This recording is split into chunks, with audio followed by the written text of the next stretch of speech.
Hello and welcome to the Joe Ligato Show. I'm your host, Dr. Joe Ligato, and today we're going to be reviewing an article from the Wall Street Journal on how the United States is going to allow South Korea and Taiwan chip makers to keep operations in China. And something to consider here is because South Korea and Taiwan make nearly all the chips anyways, the semiconductors chips anyways, that this doesn't really this makes it so that the sanctions that the United States is putting on China, it makes them completely ineffective. Like, what is the point of these sanctions if South Korea and Taiwan are exempt from them? So let's see what this article has to say. Analysts say the move will weaken export control measures aimed at curbing Beijing. No duh, because those are the two major chip makers. The Biden administration plans to allow top semiconductor manufacturers from South Korea and Taiwan to maintain and expand, emphasis on that, expand their existing chip-making operations in China without U.S. reprisals, according to recent remarks by a senior Commerce Department official. So these sanctions, who are they actually stopping from working with China at this point if it's not South Korea and not Taiwan? It's just ridiculous. Some analysts say the move will weaken U.S. export controls designed to slow China's technological advance. Do you really need any experts, any specifically trained analysts to figure that out when you have sanctions that aren't actually doing anything? Alan Estevez, Undersecretary of Commerce for Industry and Security, told an industry gathering last week that the administration intended to extend the existing exemptions from a U.S. export control policy designed to restrict companies from selling chips and chip-making equipment to China, according to several attendees.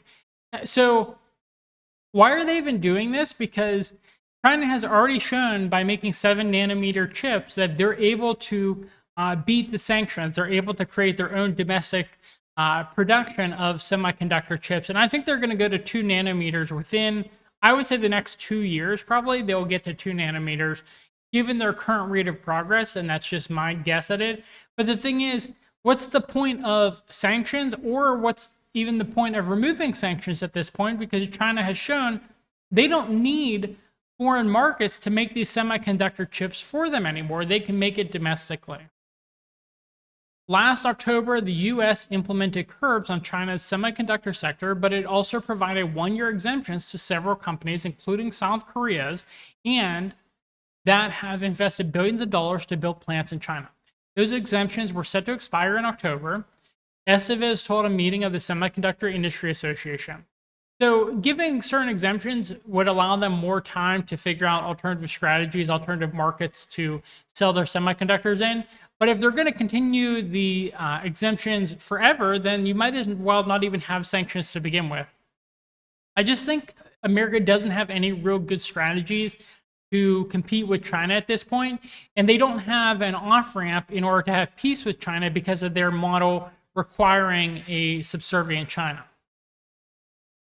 The exemptions would be renewed for the foreseeable future, which means forever, according to the attendees. The Commerce Department declined to comment. Obviously, they declined to comment because they got absolutely destroyed here. Their sanction war, their trade war completely failed. The status of the exemptions was closely scrutinized by the companies and foreign governments to see how strictly the U.S. export curbs would affect investments in China beyond the fall. The move to extend the exemptions rather than winding them down amounts to a recognition by U.S. authorities that efforts to isolate China from high-tech goods are more difficult than anticipated in a highly integrated global industry, according to industry executives. So as I've said before, China does not need the United States. It does not need the Western world in general, but the United States and the Western world does absolutely need China. And that's why they're doing this right now, where South Korea and Taiwan, which are completely dependent on the Western world, they understand that their economies would completely collapse without having access to China's domestic market. Not only because they would lose access to China's domestic market, though, but also because of the fact that China will create cheaper and more mass-produced alternatives for semiconductors, which you're already seeing. So I just created a new computer for content creation, which I'm using right now.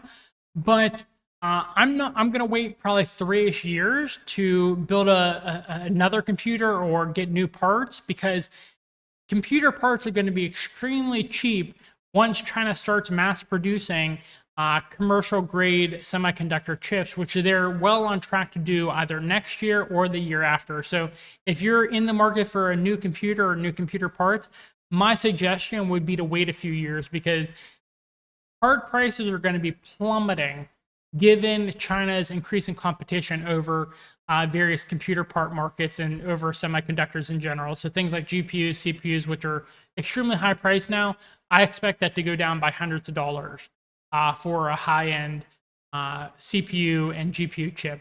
Now, things related to artificial intelligence, that's going to be in high demand for a very long time. So if you're doing things related to artificial intelligence, which I like to do, that's going to be extremely costly no matter when you buy it, so you might as well just buy it now. But if you're looking for commercial grade GPUs and CPUs for things like content creation or gaming, just wait a few years, because China is going to absolutely oversaturate that market.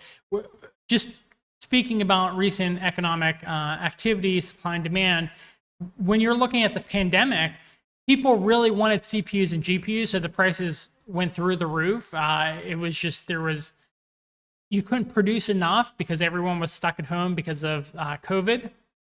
But you're going to see, I would say, 5 to 10 years from the start of the pandemic, the prices are going to be vastly, vastly different, because the market's going to go from an extreme undersupply and high demand to oversupply, despite the amount of demand there is for CPU and GPU chips.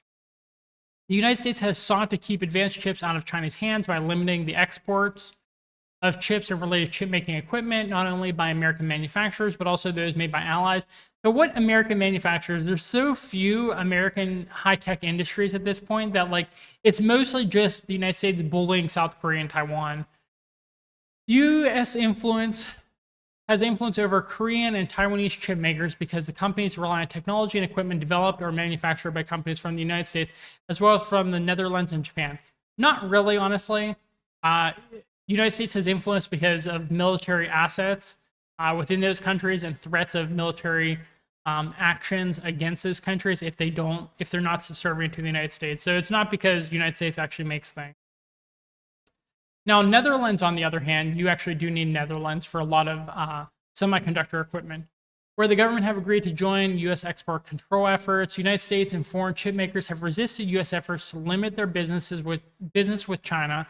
Asian and European governments have also pushed back. The most vocal criticisms has come from South Korea. China is by far its largest export market. Seoul, a close U.S. military and economic ally, is also careful not to anger Beijing, which has strong influence over North Korea. So again, if these countries are actually working in their own interest, they're not going to antagonize China.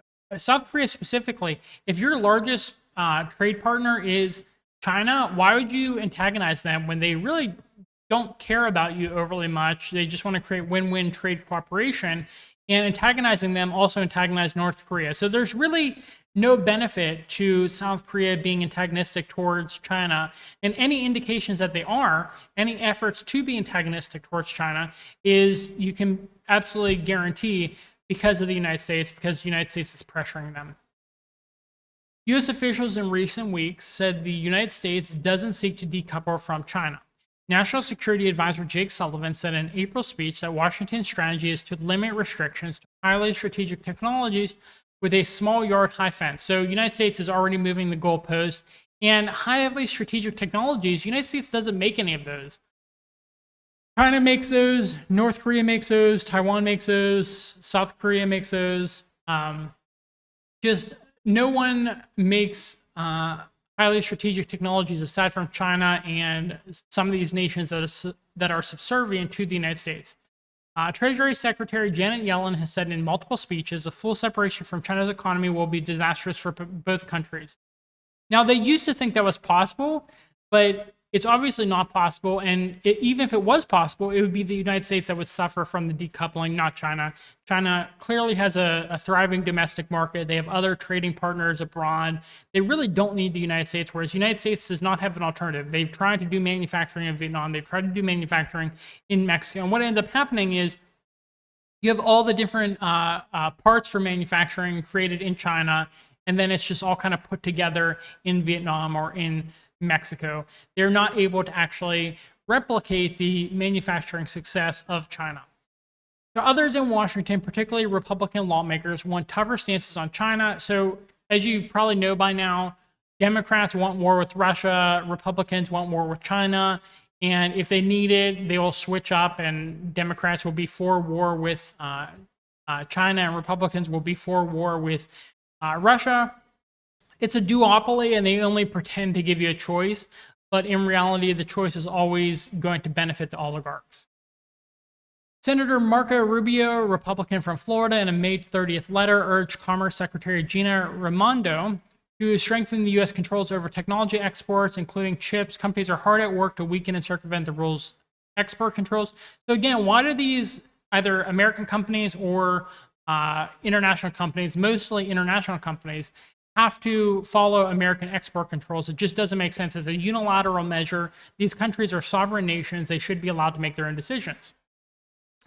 You can't control technology when two huge firms get to do whatever they want, said Derek Scissors, a senior fellow at the American Enterprise Institute, a conservative think tank, and a former commissioner on the U.S.-China Economic and Security Review Commission, an independent agency established by Congress. You look very weak if you allow South Korea and Taiwan to continue to trade semiconductor chips with China.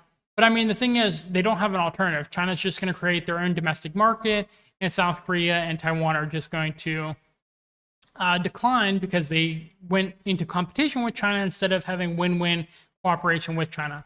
Samsung, for one, has said it has curtailed some of its operations in China. A Samsung spokeswoman said the company only produces memory chips in China that don't require the most advanced technology, which she said was a business decision unrelated to geopolitical concerns, which probably a lie.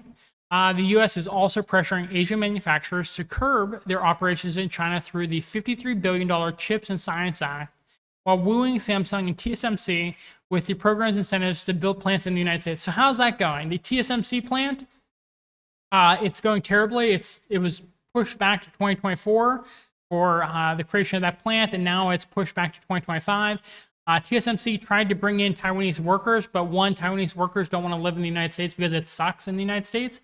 And two, American workers want the jobs, but American workers aren't competent enough to create the semiconductor chips like the Taiwanese workers were. So that TSMC plant, I think it was in like Arizona, that TSMC plant is probably never going to come up off the ground because America just does not have the know-how, does not have the capabilities to actually create these industries anymore domestically. They have to kind of just force these countries abroad to kowtow to American interest. So Washington has laid out expectations that such money would be awarded in exchange for companies limiting investment in China. Both chip makers have resisted such efforts. South Korean government and companies have asked the U.S. to reconsider those restrictions. Industry executives say some Korean companies are so troubled they are considering foregoing U.S. federal government aid, a move that could deal a blow to one of the administration's signature programs. So again, really interesting here is that United States on China might actually turn around and cause indirect sanctions on the United States, because if you're forcing companies to not use like American goods when making Chinese products, then they're just going to make sure to not use American goods in their products. They're not going to stop working with China. And that's what the United States just doesn't seem to understand, which is that if you force countries to choose between United States and China, they're going to choose China. They're going to choose to make their products to service China instead of making their products to service the United States, because it's a better domestic market. They have better trade relations with China. There's no real reason, aside from military force, that you would work with the United States, and military force really isn't that strong anymore because the United States keeps losing wars. So that is the end of our article from the Wall Street Journal. Some interesting takeaways from this. The United States is just losing all of its power, military power, economic power. to China. China is just winning across the board. But I mean, what else is new at this point? The United States has not been winning really since the beginning of the pandemic. I thought it would not be until 2030 that the United States would be in this bad of a position, but the pandemic actually hurt the United States enough that they're really on the ropes right now, and I think they're going to lose in the long term. So thank you for sticking with me. Please like this video and subscribe to our channel for more content. And if you have any comments, questions, critiques, anything else, please leave that in the comment box. I always read those. I always find it very interesting. Thank you for all the good comments. All the bad comments are funny to me. So thanks, and I hope you have a good rest of your day. Bye.